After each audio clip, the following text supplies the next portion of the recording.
Welcome to episode 11 of VYPE Recruit Spotlight. I am your host, and as always, joined with me, we have Jackson and Will. And man, we got a good show for you today. But before we get into the show, gotta talk to my guys here. Jackson, how you doing, man? Doing good. We've had a pretty busy week here with commitments, recruiting news. So today's going to be a great show. Yeah, big news across the state of Houston, which we'll get to. Not the state of Houston, the city of Houston. We'll get to that here in a second. But Will, how you doing, man? Yeah, doing good. I know Jackson's been busy all week with Reid Mckeska. We talked about that a few days before, and then somehow Jackson got it done. Pretty calm on my side, but recruiting always staying active. Yeah, and sometimes you get those athletes, and this is the cycle, right? Sometimes you got some big news, sometimes you don't. That's just the way it works. So let's get to that. Let's go to Jackson first with probably the biggest news across, I would say, the state of Texas. Well, maybe. This week, because there was one last week, and I'll get to that here in a second. But this week so far, the biggest news, of course, is Reid Mckeska. Jackson, I'll turn it over to you to talk to us what that big news was. Reid Mckeska, four-star tight end, commits to Clemson. He had told us in an interview 2 weeks ago he was probably going to go somewhere on the East Coast, go back home. For him, home is South Carolina, and he chose to go to Clemson. He had a great visit there. He said he loved the family atmosphere with Dabo Swinney and the rest of the coaching staff. So it was really a no-brainer for him, and he was able to give us his commitment live last night. So it was a really great time for all of us. Yeah, that Klubnik to Mckeska combo here in about a couple of years will be something to watch. Any other news, Jackson, from you before I turn it over to Will for some news that he might have?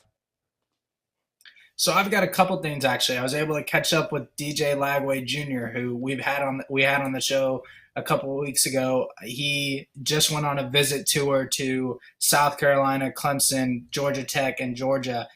He said the atmospheres at all those places were really fun and really made him feel welcome. The one thing I did take away from our conversation was Dabo Swinney definitely made his impression on him, invited him to his home, welcomed him in like he was a family. It's something that has stuck with Lagway since going on that visit, saying that no other coach has done that with him so far. So be on the lookout for Clemson to be one of the favorites for Lagway early. Another news I got, a guy I brought up 3 weeks ago as well, Serene Tunkara picked up his first three offers. He picked up offers from Louisiana Lafayette, SMU, and Ole Miss. I expect his offer list to continue to grow as camp circuits start to pick up here. And then my last thing I had was Zion Brown, quarterback at Tascasita, gets an offer from Sam Houston State on Saturday. It's his first offer. Pretty big time FCS program to get an offer from, and I expect Zion to keep building on that.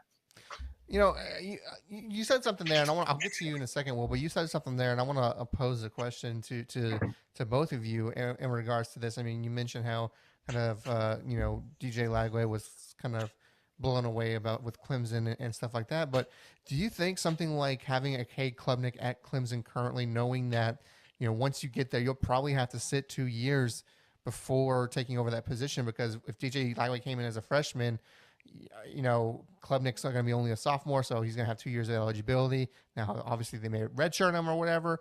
Does some of that might factor into the decision, like, hey, I really love this university, but if I want to play now, I may have to go somewhere else, or maybe DJ Lagway doesn't care that he might have to sit a season or two. So, Will, I want to come to you first, and then I'll get Jackson's take on this. What is your take on, a quarter or not even a quarterback, but just an athlete's decision, knowing that there might be someone ahead of him for a season or two? Yeah, we can go ahead and start out with the Clemson situation. I mean, by the time that Lagway got there, Klubnik would be a junior, and it really looks like Klubnik may get a chance to play this year as a true freshman. In the 23 class, Clemson just nabbed Christopher Vizina from outside of the state of Texas. So I think you're going to see, I mean, it seems like Dabo hits on just about every single quarterback recruit that he gets. He's finally bringing back Hunter Johnson after all these years. Ugalele, who is still seen as a Heisman candidate, has been one of the disappointments of Dabo Swinney's coaching career at Clemson. So I don't think this will deter anyone from any class of committing to Clemson. If you want to join the ranks of Trevor Lawrence and company, then I think you trust in that program and you think that you can be the guy there. Yeah, thank you for that. I had said that he would have to sit 2 years. It would just be one if that scenario played out the way it was. So thank you for that, Will. Jackson, let's go to the broader question here, which is, what kind of impact do you think that has on athletes when they commit? If they may really like a university, but they know they might have to sit their season at two, may that sway them to join another university that is also on their radar? I mean, I think it really depends on the kid. A kid like DJ, talking with him, I don't think he's a guy who, like, if he's going to commit somewhere, he's going to commit somewhere that's home. And I feel like that's something we start to see some recruits do and some recruits don't. And that's why the transfer portal is so big now.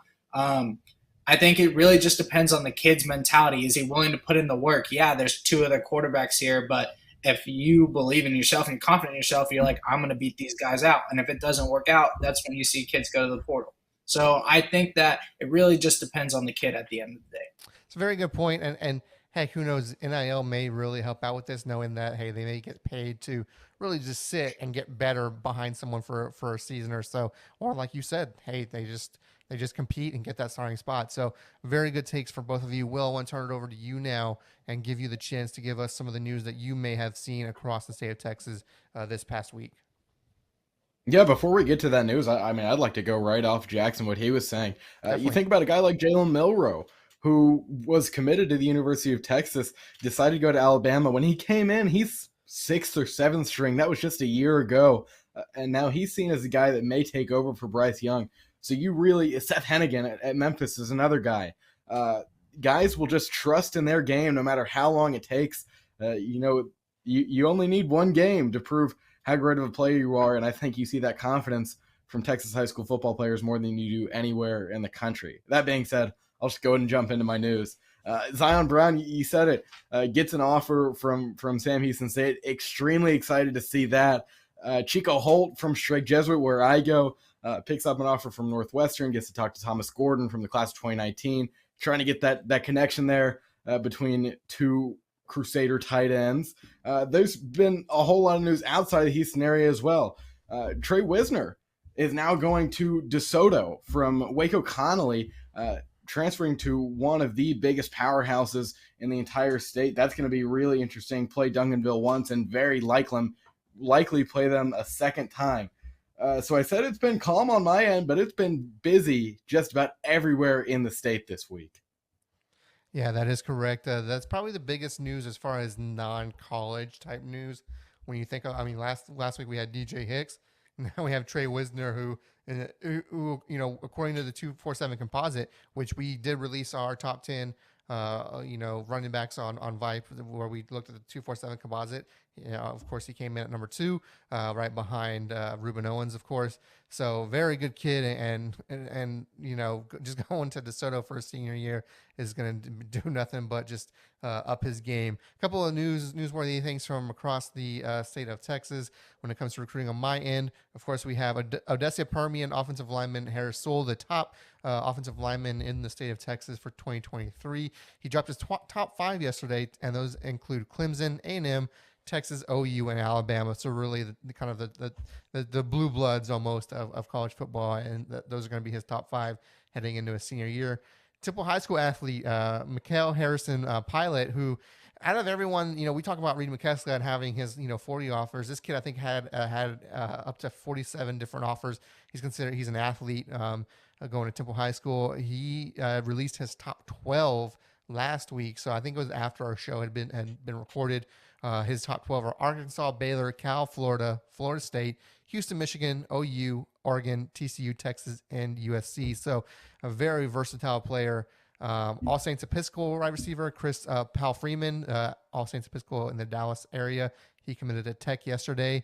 And South Oak Cliff cornerback Javion Thomas committed to Jackson's favorite school, A&M. So those are just some news. That's just some news across the state of Texas for you. We'll always have the news to start the show, but we now turn it over to our middle segment of the show, and that is our interview of the week. And Will, you got a very special interview. I didn't even know this was happening. You just kind of tweeted it today. I was like, oh man, we got a good one. Mabrey Mettauer. Say it for me. I messed it up already. I had no idea. How do you say it, guys? Mettauer, there you go. Hey, Mabrey, I am sorry. My last name's Waslosik, so I understand getting the last names wrong. So I do apologize if I say it wrong. But Will, tell us about this interview, and then let's jump to it. Yeah, glad to have Mabrey on. He's a great guy. We've got a chance to talk a number of times in the last few months, and he was actually on the VYPE podcast a few months back, the beginning of the season. He's been really busy here in the last couple of weeks. So let's go ahead and send it over. Yeah, let's do that. We are now going to jump to our interview right now. Thanks, Wac. I am now joined by Mabrey Mettauer, class 2024, Woodlands quarterback. Mabrey, great to talk to you. Glad we could finally have you on the show. Yes, sir. Thank you for having me. Yeah, well, you've been pretty busy the last few months. We did an interview back in August or September on the VYPE podcast when you had about 5 offers. Got 16 now, and it seems like a whole lot more on the way. Take me through these last couple months since your season's ended. Honestly, I haven't been home in about 6 or 7 weeks. I've just been on the road for recruiting, 7-on-7. But the last few places I visited were Baylor, TCU, and then I just got back from Texas Tech on Saturday, and then I left for Florida State on Sunday, and I got back on Monday night. So it's been pretty fun getting to go to all these schools, getting to see what they're about and stuff like that. Yeah, like you said, it seems like you're on the road just about every single weekend, and sometimes that spills over into the week. Sometimes we don't really think of guys like you as true, student athletes, the student part of that. How do you manage that, in a different state every weekend, manage that with your schoolwork and what you have to take care of at home? Like, honestly, like if I'm going out of town and I know I am, I'll just like talk to my teacher. I'm like, can I get the notes for this day? And then she'll post on like an online video of how to do it. And like I was in tutoring like right before I left for Florida State. So like I only have tutoring for math because like it's kind of hard, but I have to make sure I'm on the right track. So because it's hard like not being at school a lot because you get far behind, but I just try to stay on top of everything, and it's working out pretty well. Yeah, I mean, we know the Woodlands has seen a number of top tier recruits like you, and obviously they've got a great support system for you. So glad to see that. And you've been working with Fury 7-on-7 in the offseason. Got a chance to see you a couple months back. Actually, just about this time last month. Talk to me about, what was that? In the Woodlands? That's right. Yeah, in the Woodlands, in your backyard, the Gosling Sports Park right there. It's a nice short little drive for you there. Talk to me about the team that you guys have this year and some of the guys that you're happy to play with. We have a younger team than we did last year, and it's coming together pretty well. Like we're all getting our chemistry together, and it's been more of like a in-state kind of team. Like last year, everyone was from like Florida, Cali, New York, but this year it's kind of been focused on like kids in the state. So like I have Marquez Gomez, he plays on my team. He plays at my high school now, and I play with Cameron. He goes to New Caney. Tice Williams, he goes to Conroe. So like kids all from around the area and kids from the new districts coming up inside ours. So it's been pretty fun getting to play with all these different types of kids from all over. Yeah, you mentioned Marquez Gomez, who's going to be joining you this year, and you've got another new teammate, a guy that looks like he's going to be one of the top talents in the state, probably the country, Quanell X Farrakhan Jr. Talk to me about Quanell, your relationship with him, and how you all figured out that he'd be playing for the Woodlands this year. Oh, honestly, he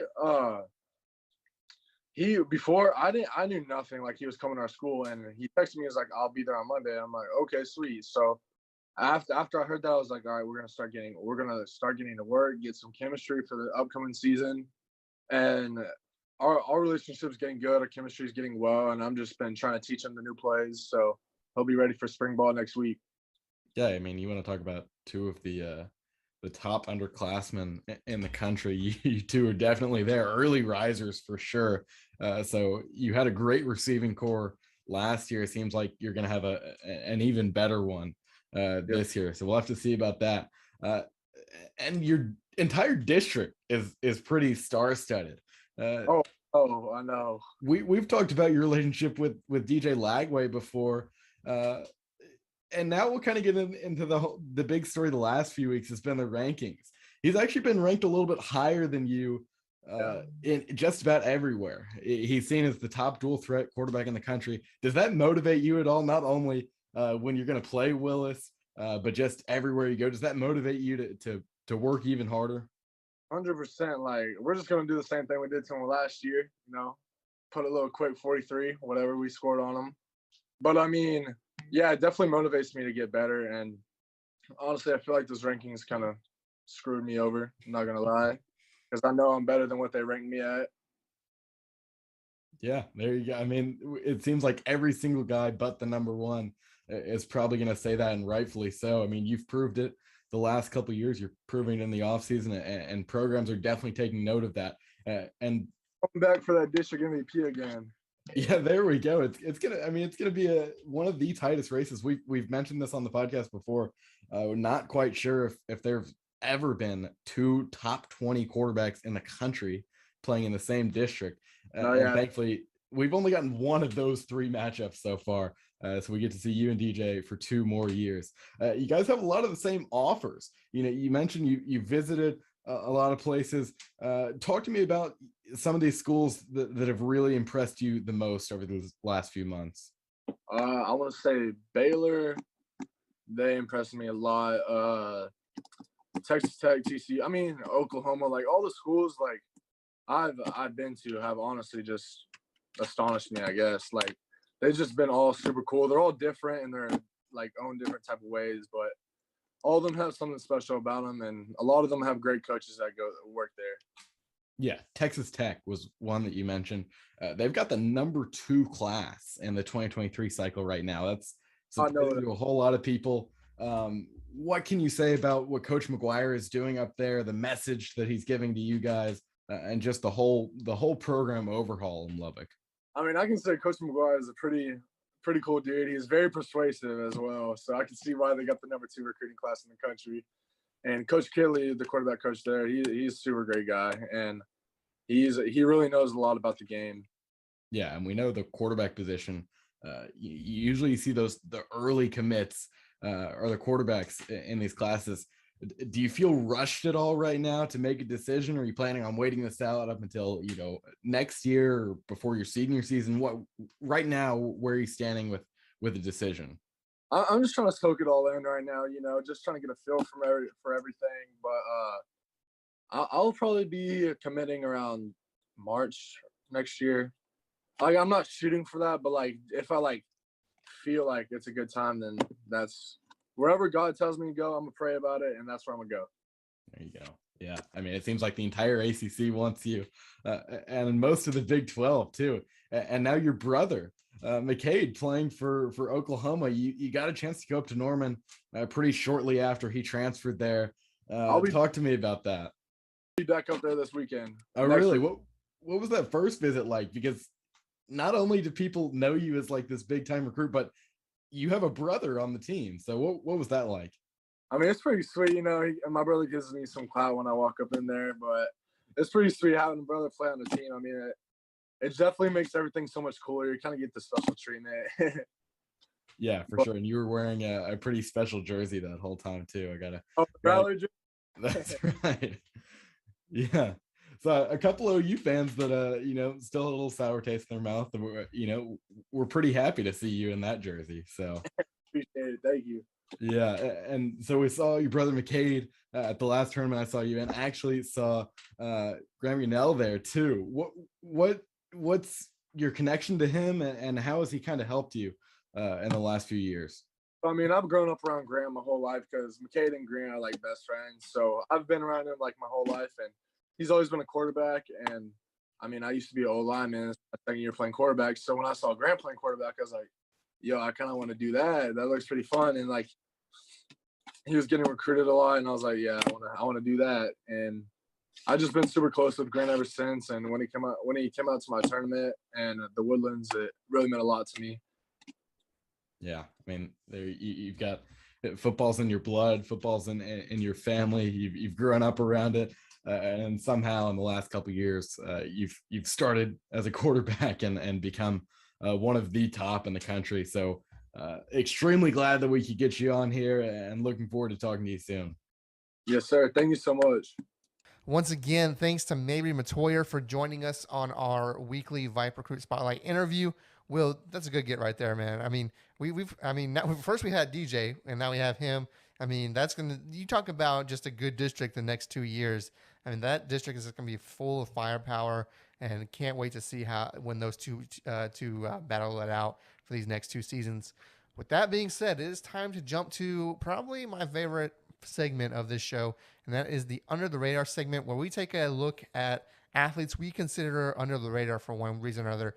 Whether it's because, hey, maybe they're just a really top of their class and they've only have a couple of offers, like last week with Jackson. I mean, your athlete of last week, he's one of the top in the 2024. He only had 3 offers. That's a crime, right? Or we have these athletes that for one reason or another, they're just getting underlooked, right? So with that being said, I'm going to turn it over to Jackson first. Jackson, who is your under the radar athlete for this week? So my under the radar athlete for the week is actually a kid that I got DM'd about from Coach Carter. He's a D-line trainer. The kid's name is Theoren Randall. He goes to Shadow Creek High School, 6'3", 265-pound defensive end. He's got offers already from Army, Montana State, Northern Arizona, Air Force, Prairie View A&M. He's a kid who had 8 sacks last year. 52 tackles, 8 hurries. I expect him to start picking up some offers. He's definitely a diamond in the rough type of guy, and whoever gets this kid and offers this kid and gives him a chance is definitely going to luck out on him. Indeed, and you know, you mentioned it. Hey, I'll say it now, and I'll say it at the end of the segment. If you know someone that needs to be shouted out, that needs to be considered for under the radar segment, let us know in those DMs. Will, who do you got this week? I've got Khalil Ward from Clear Creek, class of 2024. He's a free safety. This guy is an absolute ball hawk. We saw it last week with Caleb Kamalafe, who I had, and I just fell in love with Khalil Ward's tape as well. Great in open field at 6 foot 180. He's got a nice build.